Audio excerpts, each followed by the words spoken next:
Shalom, salam sejahtera untuk kita semua. Jumpa lagi dengan saya, Frater Eto Laian, dalam renungan edisi Minggu 12 September 2021, hari Minggu biasa ke-24. Dalam nama Bapa dan Putra dan Roh Kudus. Amin. Saudaraku yang terkasih, ada ungkapan yang sangat baik, lain di mulut, lain di hati. Itu yang seringkali kita hidupi dalam kehidupan kita. Kita punya kecenderungan untuk memuji seseorang, untuk berbicara baik kepada seseorang, untuk mengatakan suatu nasihat kepada orang lain, tapi nyatanya kita sendiri dalam hati kita belum mampu untuk hidup sesuai dengan apa yang kita ungkapkan. Pengakuan-pengakuan dari dalam diri kita kepada seseorang tidak dilandasi dari keinginan hati, tapi hanya agar supaya orang yang kita puji itu senang dengan kita. Saudaraku yang terkasih, bacaan-bacaan kitab suci hari ini mengajarkan kepada kita semua bahwa kita mesti hidup sesuai dengan apa yang kita sampaikan. Kita mesti hidup sesuai dengan apa yang kita yakini. Kita mesti hidup sesuai dengan apa yang kita imani. Rasul Yakobus dalam bacaan kedua menegaskan kepada kita semua bahwa iman tanpa perbuatan pada hakikatnya adalah mati. Beriman kepada Tuhan tidak cukup hanya lewat pengakuan dari diri kita bahwa saya beriman kepada Tuhan, bahwa saya adalah orang yang taat menjalani perintah-perintah Tuhan, bahwa saya adalah orang yang sangat rajin untuk hidup sesuai dengan kehendak Tuhan. Pengakuan-pengakuan itu tanpa disertai dengan hidup yang jelas, dengan fakta bahwa saya menghidupi apa yang menjadi keyakinan saya, apa yang menjadi iman saya, maka itu adalah sia-sia. Saudaraku yang terkasih, Rasul Petrus dalam bacaan Injil mendapat kritikan yang keras dari Yesus. Kritikan ini dibuat oleh Yesus akibat inkonsistensi atas iman yang dimiliki oleh Petrus. Kritikan ini diawali dengan pertanyaan Yesus kepada murid-muridnya. Menurut kamu, siapakah aku ini?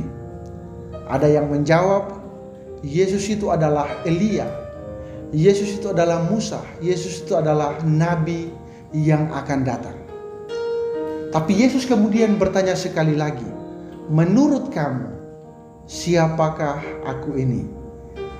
Petrus dengan tegas dan yakin menjawab, engkau adalah Mesias.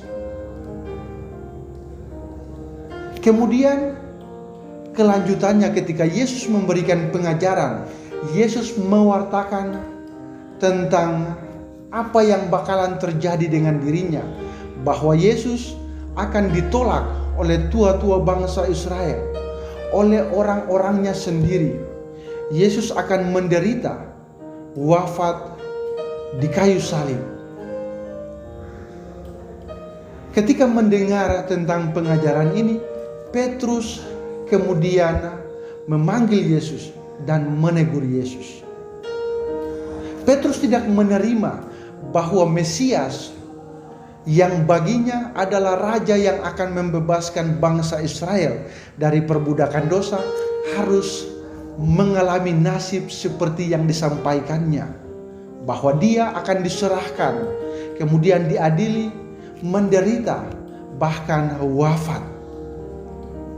Petrus punya keinginan, punya harapan, punya gambaran tersendiri tentang Yesus sebagai Mesias. Dan karena itu Petrus kecewa. Inkonsistensi inilah yang mendapat teguran keras dari Yesus, bahwa mengimani Yesus bukan hanya di saat Yesus memberikan mujizat-mujizat, bukan di saat mereka mengalami perasaan senang, bukan di saat mereka mendapatkan hal-hal yang baik, hal-hal yang fantastis. Mengimani Yesus berarti siap untuk menderita, siap untuk menanggung penderitaan, memikul salib bersama dengan Yesus. Inkonsistensi dari Petrus mendapat penolakan, mendapat teguran yang keras dari Yesus. Enyahlah engkau iblis, karena apa yang engkau pikirkan bukanlah menjadi pikiran dari Allah. Saudaraku yang terkasih, inkonsistensi Petrus atas imannya, bahwa apa yang diyakini, apa yang disampaikan oleh Petrus bahwa Yesus adalah Mesias, tidak mendapat respon yang baik dari hatinya. Itu juga yang kita hidupi dalam kehidupan kita. Dalam kehidupan kita, kita seringkali memberikan pujian kepada orang tertentu. Kita juga bahkan sering menunjukkan bahwa saya ini adalah orang yang taat, bahwa saya ini punya iman yang besar kepada Tuhan, bahwa saya dalam kehidupan saya telah melaksanakan, mengimani Kristus dengan baik, melaksanakan kehendaknya. Tapi faktanya bahwa kita masih suka untuk menolak nasib kita. Kita masih suka untuk membenci Allah atas apa yang terjadi dengan diri kita. Kita masih suka untuk menghakimi orang lain atas kehidupan mereka, atas iman yang mereka tampilkan, atas keyakinan yang mereka miliki. Apa yang kita sampaikan kepada orang, apa pengakuan-pengakuan kita belum kita hidupi dalam kehidupan kita. Yesus dalam bacaan Injil pun, Rasul Yakobus dalam bacaan kedua hendak mengajak kita bahwa beriman berarti apa yang saya imani itulah yang saya hidupi. Beriman berarti apa yang saya yakini itulah yang mendorong saya untuk melakukan sesuatu. Beriman berarti siap untuk menerima diri, siap untuk menerima nasib sambil percaya kepada Tuhan. Saudara-saudaraku yang terkasih, mari dalam hidup belajar dari pengalaman Petrus yang tidak konsisten dengan imannya. Kita mau membenahi hidup kita. Kita mau merubah cara hidup kita. Pengakuan, iman, dan keyakinan kita kepada Tuhan, itulah yang harus kita hidupi.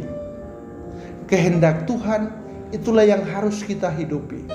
Dan ketika berhadapan dengan banyak orang, apa yang kita sampaikan, pujian-pujian yang kita sampaikan pun rasa kagum terhadap seseorang yang kita sampaikan. Pujian-pujian itu perlu lahir dari hati kita. Mari bangunlah iman yang benar, bahwa iman yang benar itu adalah iman yang harus saya hidupi. Beriman kepada Tuhan menuntut saya untuk melakukan kehendak Tuhan. Rahmat Allah menolong kita semua. Dalam nama Bapa dan Putra dan Roh Kudus. Amin.